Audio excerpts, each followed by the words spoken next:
here we are. Thank you for joining us No today. problem. Today's session. We made a nice flyer for you today because I told the boys it was a special surprise last Thursday and let them know they were joining us. So I thank you for joining us again. Hey, no problem. No problem. I'm just waiting for a couple of the boys to join us. Um, No worries. I think I'm still only waiting for. It's first time I'm using Zoom. We usually, as a team, we use Microsoft Teams, but we wanted to open it Oh, up for yeah. some of the other boys from the other teams if they wanted to join us. Okay. So first of all, thank you again. I gave the boys a little bit of your information. As I told them before, you're a current member of the Canadian Premier League champions, Forge FC. Yep, as you can see. You were drafted in the first round for the 2017 MLS Super Draft by New York City. Also a member of the Connecticut's Huskies men's team. And growing up here in Ontario, played for the provincial team in League One with Sigma. Also a member of the U23 national team, and you were a member, took part of the camp in 2017 prior to the Gold Cup, right? Did I miss anything from your record here? No. I mean, I think that's about it. Okay, yeah. Great. So we're very excited to have you here because I think as a coach, I believe that you have a great path locally to a pro level, which I think would be very helpful for these young men who I currently coach this season. For them to ask questions that might be interesting for them to know about your path and many other things that they could find useful for their own growth moving forward. Having a similar. If they have, go ahead. If they have any questions, then I'm available to answer as well as possible. Hopefully, okay, this looks better. Okay, great. So I know they're not very chatty to start, so I'll start with the first person I see on the on the board here, Nathan Moran. Do you have a question for him? Yeah, I just wanted to ask one question. So, what did you do in your off time? Like, what do you do when you're not playing soccer? Do you have any like hobbies or anything? Yeah, I mean that's a great question, especially right now. We're not gonna be playing soccer for a long time, as you guys know. Hopefully, you guys are doing whatever it takes to stay fit, keep touches on the ball. But for me, my team got us a home workout program, so I go running on the street or in the parks that are open right now. And I was blessed to have a younger brother who's close in age with me, so we get some touches on the ball as well. So it's good to have some type of competition or some type of like some type of higher level. He plays in college right now, so always keeps me sharp. But other than that, other than soccer and working out, honestly, I taught myself how to play the piano 2 years ago when I was in New York. So sometimes I play the keyboard. My keyboard's like behind me right over here, and then I play video games. Xbox One or PS4. If you guys want to add me on FIFA, I can give you guys my PSN gamer tag, or if you guys want to play Call of Duty with me, I can give you guys my Xbox One gamer tag when you guys are ready.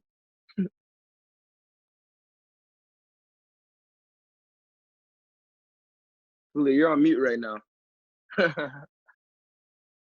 That's great. That's a challenge, boys. Whoever wants to take him on, I know you guys spend a lot of time there. Zach, how about you? I don't really have any questions. You have no questions. He's one of our goalkeepers, by the way. Usually this season you played as a left back. Left back, yeah. You have no I have a question. I have a question for Zach. Yeah. How do you like playing goalkeeper? I know it's a whole different. I feel like it's a whole different because I always give sometimes people forget to give goalkeepers credit. Yeah. When they make a mistake, it's a whole big deal. But there's so many things on the field that could have happened prior to the mistake a goalkeeper is to make that could have rectified the situation. So I mean, I always give goalkeepers credit, especially on my team, because we usually have a lot of the ball, and for you to stay focused is tough. So Yeah. I give you props on your mental toughness to stay Thank you. focused. Thanks again. Cameron, what question do you have for him? My question is like, how much did you play soccer outside of your practices? You guys are what, U14, right? Okay, so at your age, I was just ninth grade, I'm guessing. Ninth grade, 10th grade? Yeah, so at your age, I was playing soccer. So I went to high school, which I was soccer specific. So we had a class that was strictly soccer. So I played there. Then the after school soccer team, I'd play there. And then I trained with Sigma. So I was playing soccer like competitively 3 times almost a day. Yeah, so like homework was tough to come by, but I still managed to keep my grades up. But yeah, I was playing soccer like almost the whole day, every day when I was growing up. Thank you. Luca.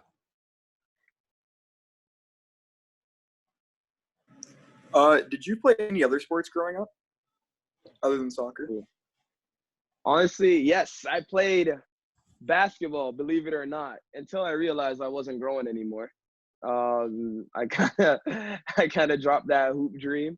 I gave up playing basketball probably when I was in 7th, 8th grade, but I was really good. I played in the Ontario, like the OBA, Ontario Basketball Association, the league, and it came to a point where I had to choose between the provincial team or playing provincial basketball. So I was like, I noticed I kind of just had to look at my parents and see their height, and I was like, yeah, I'm not really growing, so let me just stick to soccer and I'm happy I got to stick to soccer because look where it's brought me. But yeah, I did track and field in elementary school and stuff like that. But I was mostly like from the beginning.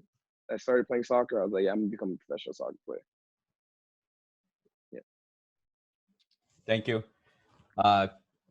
Logan, what question do you have for him today? Did you play left back your whole life, or what other positions did you play growing up?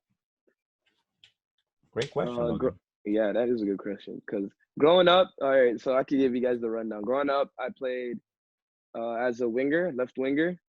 Then when I got to Sigma, I ended up playing as both wings, left wing, right wing, and then as a 10.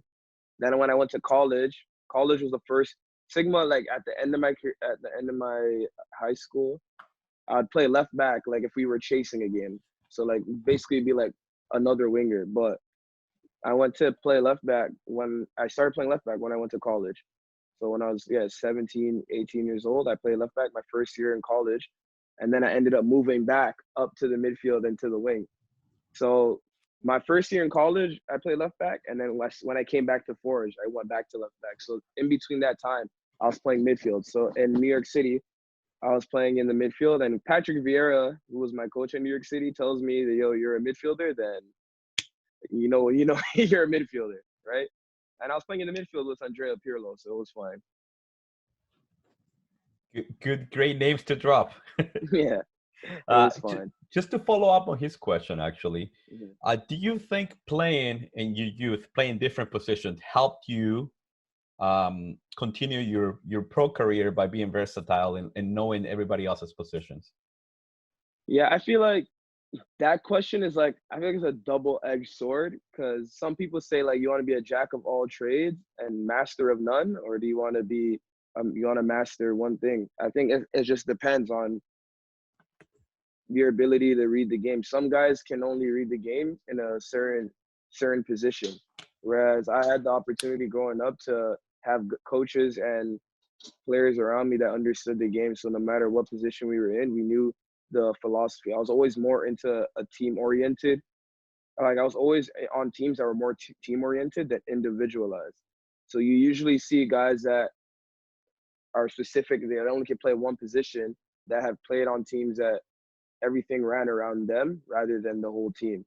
So I think that's an important. When you go to a team that everybody knows, has the idea of like, okay, I'm good at this and this, and I'm doing it for the betterment of the team, then you see guys, you can be able to move guys along the front. I'm not saying you put like a number 9 playing holding mid, but like you see a number 9 sometimes going out to the wing, sometimes, and that comes with the training as well, developing different technical abilities, passing and receiving, dribbling. Like sometimes you see strikers going out to the wing, trying to dribble defenders 1v1, but usually you would put that towards like, oh, a winger or a number 10. So I think when you learn how to play a lot of positions, I would say I'm gonna master the left back, but knowing how to play other positions, it just extends your career. So you can always you always have a spot on the team. Thank you. Great answer. Thank you for sharing that. Owen.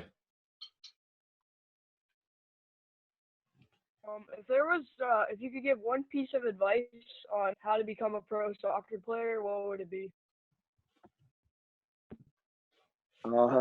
I get this question. I feel like obviously everyone's path's different, but I think the most important thing that guys are losing, especially at a young age, is you see guys that are younger. I think the more that you guys are humble and just have fun. Right now, you see a lot of young guys becoming pros, so you're like, hey, I could do this too, I could do that too, but like, it's tough. Like, obviously, the situation some people are in is not the same, and there's young guys that I've known that have gotten signed first team like at 17, 18, and now they stop playing professional soccer at 20. I think you should just keep enjoying it as much as possible, and you have to want to be better every day. Like, I never was on a team where I was the best player, but I always wanted to become better. So I think that's the most important thing. Once you realize that you're still chasing something, then that's when you're always going to be able to achieve your goals. Some guys think they made it and then they stop. So I think that's the best advice. Be humble and have fun. Thank you. Great answer. Ashton.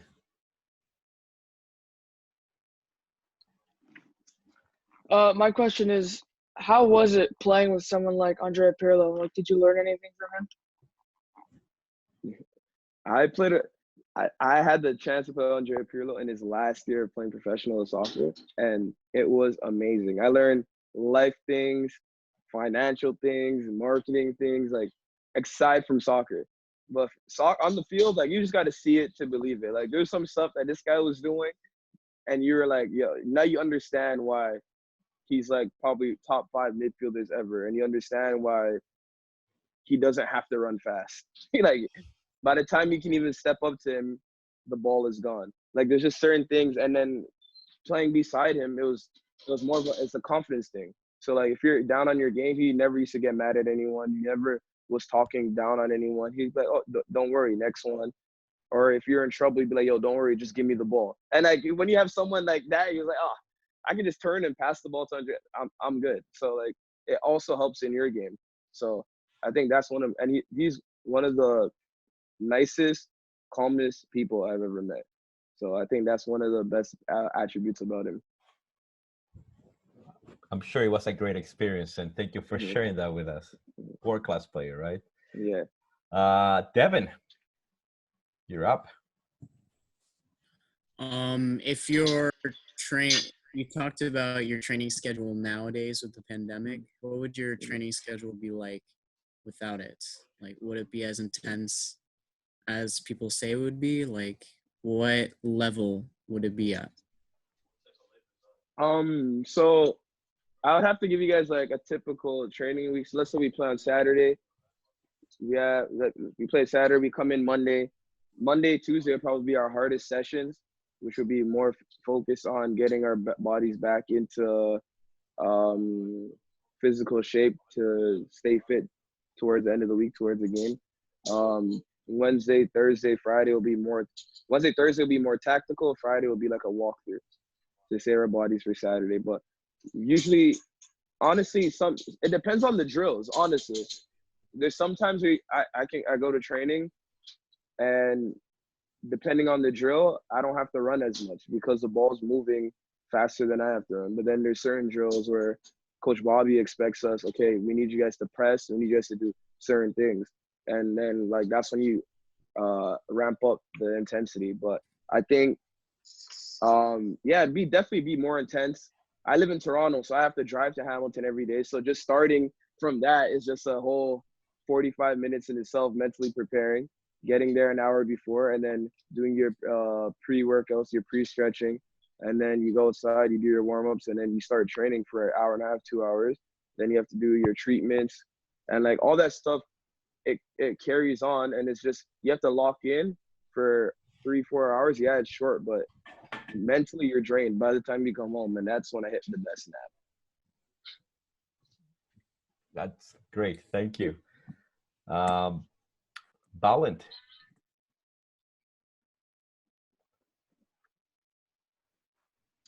You're Balint. Are you there? You need to unmute your I think we're having issues with Balint. Can you hear us, Balint?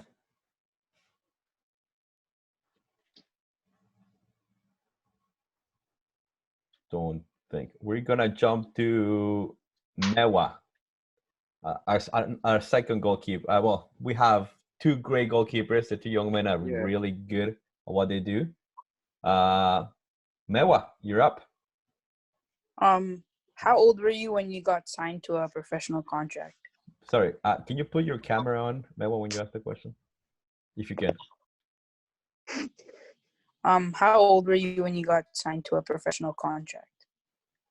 I got signed right after college, so I just turned 21. So yeah, my 21st birthday is when I got signed the New York City FC, and yeah, from there this is my 5th year going now, or fourth or 5th. Hard to keep track now. Just to follow up on his question, when your first contract was offered, was there anything specific that jumped into your mind at the time? Obviously, you were happy to receive the contract. Was there anything specifically that you just thought of as in the moment you were achieving at the time? Honestly, when my contract was offered, like I really didn't know how. I didn't really know how to react. I kind of just like, hey, let me just sign it. But obviously, when you're coming out of college, it's tough. If you guys know a lot about the NCAA, like you don't really have money or whatever. You can't really do much. So obviously, the first things I jumped to were like, how long is the contract, and how much money am I gonna get? So I think that was one thing. When I saw the amount, I was like, wow, like this can help out my family a lot. So I think that was the first thing that jumped up to me. But as soon as I heard that I was getting offered the contract, I called my mom and my dad and told them, I think that's what and they finally like, this is what you've always wanted to do. So now it's like you just got to keep working hard. Now it's start from ground zero and then keep moving. Thank you. Ethan. Similar to Maywa's, what age did you start to like make soccer your main priority and like get serious? I'd be lying if actually I wouldn't be lying, because I'm telling the truth. I actually made soccer my main priority since I was like 6. Like I used to play in I don't know if you guys like the Spanish league in Toronto, and I used to walk to the community center and play in the games. I used to cry literally if I had to miss a game. My mom would be like, "Oh, you got to go to church. You can't go to this game." I used to cry. Like it used to be like life or death for me back when I was younger. Like some days nowadays you're like, "Oh man, I wish I have a day off." But like growing up, it was like you only had one game a week. You had like one session a week, so you wanted to get everything you could out of it, especially because you're enjoying it. You have your friends and stuff like that. But yeah, I made soccer a main priority. Yeah, I played basketball and stuff like that, but I always knew I was gonna play soccer as long as I could, and I'm still going. Hopefully got another 10, 15 in me. Okay, thank you. Gabriel. How do you mentally and physically prepare before a game, and what do you eat the day of a game? Ooh, that's a good question. Day of the game, right? That's what you said. Yes. Oh, okay. Day of the game, I usually, so I wake up around, let's say the game's at 7, you always have to be there an hour 45 before, so like 5:15. I wake up around 10, breakfast, playing music, you know what I mean? Just good energy going through. My mom yells at me a little bit when I'm playing music loud in the house, but it's like, it's whatever. Play my music, and then after I eat breakfast, I kind of just do some light stretching before, because and then I do some light stretching, go back into bed and watch a couple videos, like, or soccer. If it's, let's say it's the weekend, I'll watch soccer, and then I take a nap from probably 1 to 3 o'clock, a 2 hour, 1.5 hour nap. Wake up, and then I eat again. I'll eat my main course meal, and then head to the facility for 5:15. I'll probably leave around 1:45. But mentally, honestly, for me, I think when you wake up, you be able to tell how your body feels, and usually music for me is the one that I like hypes my mood. So I make sure I'm like even keel until I get to the facility, and then once I'm ready to ramp it up, that's when I use music for that. And it's just preparing, like mentally knowing what you're gonna do during the game. But for me, mental preparation starts the day before a game, after the last session before the game. Thank you. Nathan Campbell, you're up. What was it like playing in New York City? It was amazing. I went to college in Connecticut, which was 2 hours away from New York City. So I still got to see my friends that I went to college with. They got to come watch me play. They got to come watch some games. It's not far from Toronto. It's a quick flight. So I felt like I was at home in the East Coast. So it was easy to adapt. The organization is run professionally. As you know, they're owned by City Football Group. I had the opportunity to see Manchester City train right in front of my eyes, share the locker room with Leroy Sané, Bernardo Silva. Patrick Vieira was my coach. Like I said, I played with David Villa, Andrea Pirlo, like just to name a few guys. And just learning from those guys and having the opportunity to play with those guys, traveling to places like Ecuador, you get to go to like Europe. Like there's certain things I got to do that I don't think, because of how big the market was, I don't think I'd ever be able to do. So it was kind of cool, the media stuff that I got to do, the events we got to go to, everything. But soccer, we got to play in Yankee Stadium. I know it's not a soccer field, but like, you know how historic Yankee Stadium is. We had the hookups with the Yankees tickets, got to watch the Yankees play the Red Sox in the playoffs live.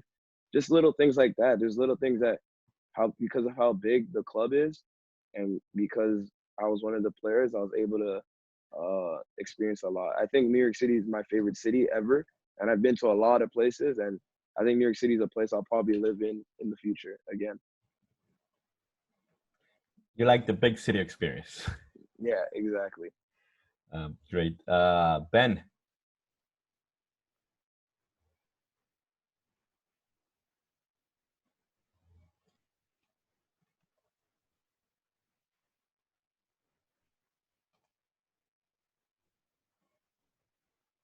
Are you there, Ben?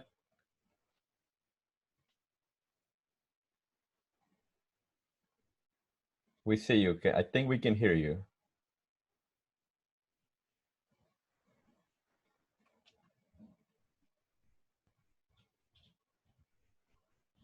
So I think he is having also some issues. We are going to go to Ewan. You're there, Ewan? Yeah. You can turn your camera on if you like as well too, Okay. so you can ask him a question. My question is, who was the best player you ever played with? Oh man, the best player I ever played with is definitely Pirlo, but I feel like I can't really say it because like he was like at the end of his retirement, so like it's tight. It's tight. I got to play with David Villa, and I seen David. He's one of the guys that are underrated too in the history of football. He's the highest goal scorer with Spain in Spain history. He's one of like 5 guys that scored 400 career goals for club, and like it's tough to when you're playing with these guys, you don't realize it until these guys retire and they leave.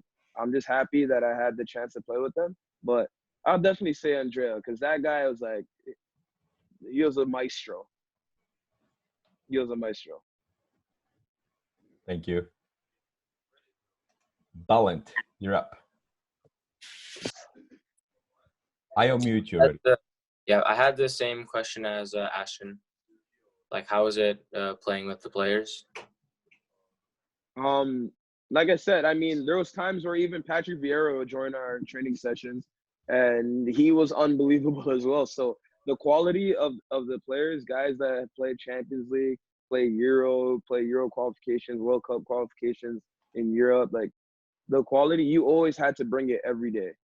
Like you knew you had to fight for a spot, even fight for any type of playing time because there was always someone that was ready to take your position. So it was great experience playing with those guys.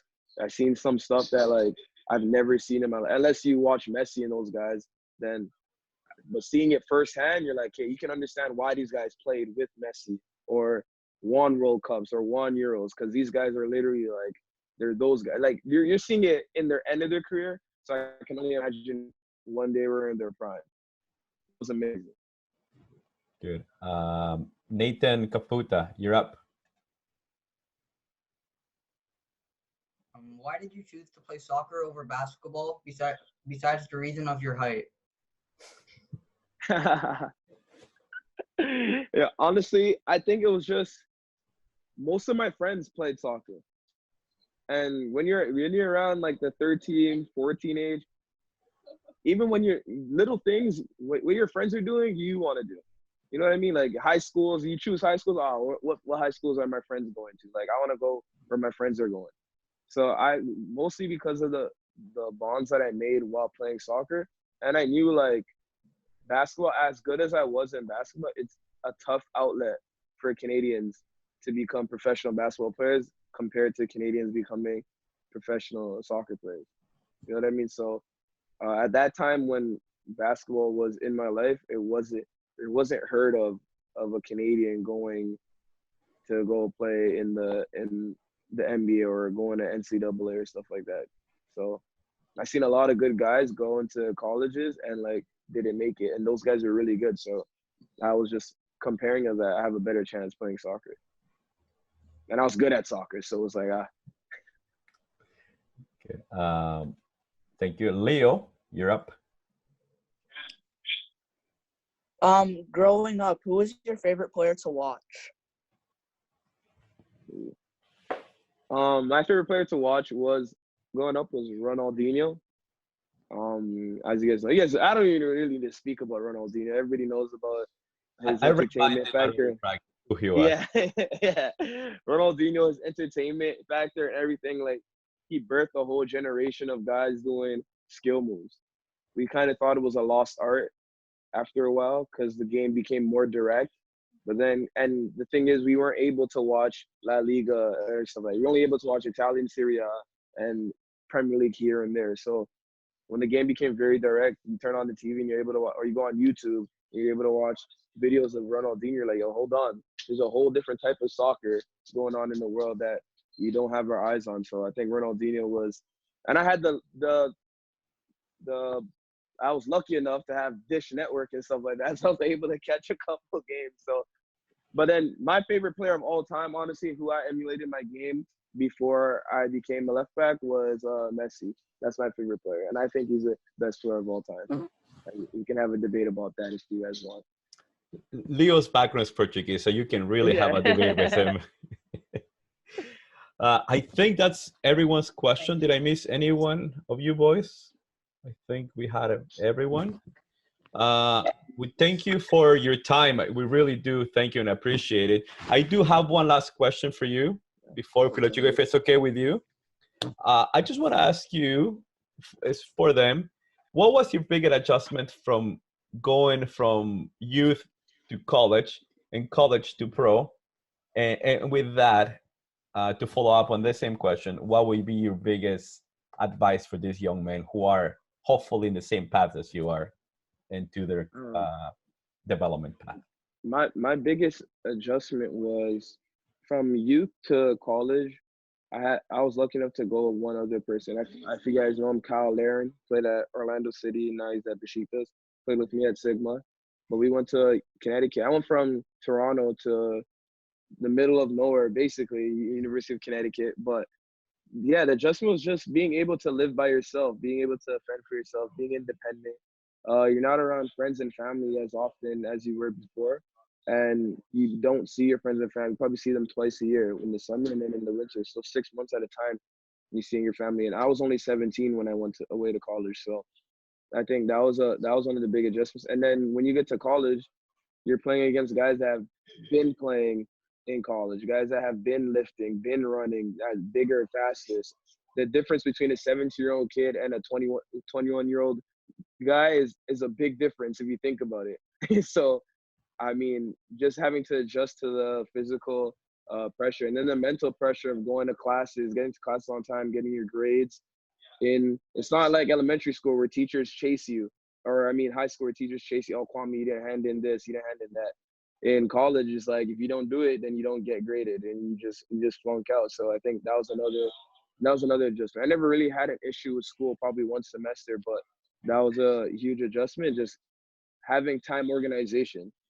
When you're by yourself, you're like, damn, my parents are not here to tell me what to do. I'm going to try. Everybody's around your own age. Let me do this. Let me go out. So just organizing your time. And I thank UConn and the coaching staff and that for keeping us busy, keeping us off the college campus streets, like keeping us in classes. By the time we're done our classes, we're exhausted, so we're back at home. And then the transition from UConn to New York City FC or professional soccer, it's sort of the same thing. You're moving. You have to learn how to handle financially. You have to learn how to handle your money because you're throwing all this money at a young age. You're still 21. You've never had this. You never had a salary. You never had to actually show up to work on time every day and perfect your craft and try to be better each and every day and have someone pressuring you. And the pressures of losing your contract, losing money, getting fined, not being able to play anymore. So like I feel like a lot of people make it and then say, okay, I'm done. But like it's a grind. It's a real grind. And then you have to deal with, okay, what if you're not playing for 2-3 months? What if you end up playing only 3 minutes and then you go back to not playing ever again? Or like there's a lot of stuff that guys, and it's tough because guys aren't told this stuff when they're about to become pros or before they become pros. But information like that can go a long way. Like it's not easy. Yeah, you would think that it's based on skill, but soccer is also a business as well. They still got to put fans in the crowd. They have to put fans in the seats. They have to sell jerseys as well. So you have to think about it as that. So as a young guy, I thought I was definitely skillful enough to compete with the guys, but I think sometimes I got in my own head saying like, oh, why am I not playing? And I had a good coach in Patrick Vieira who was a personable guy who I can go talk to. He treated me like his son. So I think that also helps. So you have to have proper guidance. Also transition from the stylistic of play and the quality of players. In the pro game, everyone's good, but then there's an upper niche, like guys like Andrea Pirlo and David Villa, where you're like, damn, maybe I won't get to that level, but what can I pick from those guys that will help me better my game? And when I'm playing against guys like that, how can I adjust my game to defend those guys? Because not all the time you can win the ball from those guys, and not all the time you can stop them. So you have to figure it, and it's just a mental, tactical challenge. Like every day, you have to be locked in. So that's a transition. Thank you. Yeah, and like I said, just one simple advice if you have for this young man. I think the simple advice I could give you is just never. Once you start believing in yourself and what you can do, then it goes downhill from there. It's a really tough road, especially professionally. If you lose confidence, like some people never make it back, and the only way around is through. You have to get through. You have to be able to put your head down and just work hard. You have to be able to think of a brighter time ahead where sometimes there's no light at the end of the tunnel, but like you never know. You just have to keep going. So whether it's in training, and every training session, if you train bad, just throw it away. What did you take from it? What weren't you doing well? What can you work on? And move on to the next one. You have to have a short-term memory, especially in football. I think that's important. So everything's more mental, because when you get older, everyone becomes as good as you. It just becomes as good until you meet guys like I said, Bia and Pirlo. But everybody's at the same level. So I think it's everyone who's mentally focused and who can pay attention to detail. Thank you. Great answers. Again, very much appreciated. The one key thing that I took off the last few things that you answered is time organization, and it's key for everyone, even now during these times. We thank you very much for your time with us. I know everyone was excited to speak with you today, and we wish you nothing but the best on the upcoming season once we get the season going. Yeah, thank you. Hopefully we get it going soon. I know, and you'll see many of us in the stands cheering for you and your teammates. Yes, thank you. I appreciate you guys. Thank you guys for asking me these questions. If you guys have any other questions, you guys can tell your coach, and he can reach out to me. I'm always available. Are you on IG or? Yeah, I'm on Instagram. I can send out my Instagram, and yeah, I mean, I don't mind talking to the guys. I had a chance to talk to York Jets Soccer Club as well down here. So, I mean, any information you guys need and anything, it doesn't really matter. Like, it doesn't matter. I've been through a lot, so I can definitely help you guys. Thank you. Even if it's soccer, coaching, stuff like that, drills, anything, I can help you guys out. Again, we're very open to that. Again, if you like, you can share your social media handles, Twitter, Instagram, and I'll share it with the boys as they're very active on social media as well. All right, sounds good. Okay, thank you very much again. Thank you guys for having me. And like I said, we'll see you soon on the pitch, we hope. Yeah, I hope you see you guys too. Good luck this season. Thank you. Okay, ciao.